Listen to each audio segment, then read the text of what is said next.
Ecco 8 curiosità più 3 di carattere finanziario su Vaduz, la capitale del Liechtenstein, che forse non conosci. Il Principato del Liechtenstein è stato fondato nel 1719 con un decreto dell'imperatore Carlo VI d'Asburgo che unì le due contee di Schallenberg e di Vaduz in un unico principato, elevandolo a feudo imperiale del Sacro Romano Impero. È importante notare che, sebbene la fondazione formale come principato autonomo risalga a quella data, la sua sovranità è stata riconosciuta in seguito, in particolare nel 1806, quando divenne uno Stato sovrano, come membro della Confederazione del Reno. Nonostante sia la capitale e la città più conosciuta a livello internazionale, Vaduz non è la più popolosa del Principato.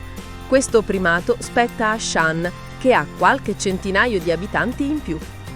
Il castello di Vaduz, che domina la città da una collina, è la residenza ufficiale del principe del Liechtenstein dal 1938. Tuttavia non è accessibile al pubblico. Per una città così piccola, Vaduz vanta una notevole concentrazione di musei lungo la sua via principale, Das Stedle. Tra questi spiccano il Kunstmuseum Liechtenstein, il Museo Nazionale e il Museo Postale. Vaduz è una delle poche capitali al mondo a non avere una propria stazione ferroviaria per i passeggeri. La stazione più vicina si trova a Schaan. L'FC Vaduz, la squadra di calcio della città, gioca nel campionato svizzero. Questo perché il Liechtenstein non ha un proprio campionato nazionale, ma solo una coppa nazionale, la Liechtensteiner Cup, che l'FC Vaduz ha vinto più volte.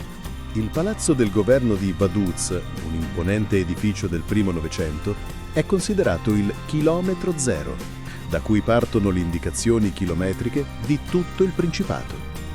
Ecco ora le 3 curiosità di carattere economico-finanziario. Il Liechtenstein, e di conseguenza la sua capitale Vaduz, ha costantemente uno dei PIL pro capite più elevati a livello globale.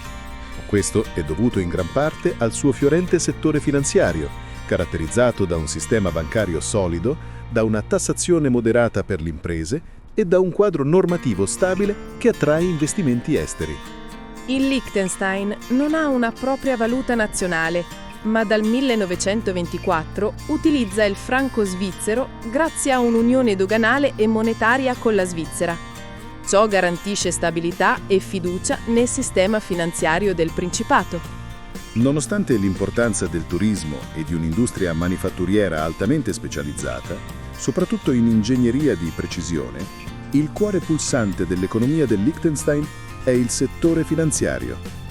I servizi bancari, la gestione patrimoniale e l'attività di fondazioni e trust rappresentano una parte significativa del PIL, generando una porzione considerevole delle entrate fiscali del paese.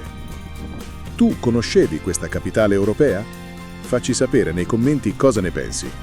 Non dimenticare di seguirci per altri video dei luoghi che visitiamo lungo il nostro viaggio alla scoperta dell'Europa e non solo. Speriamo che le informazioni che vi abbiamo dato su questo luogo siano state di vostro interesse. Godetevi pure il resto della passeggiata.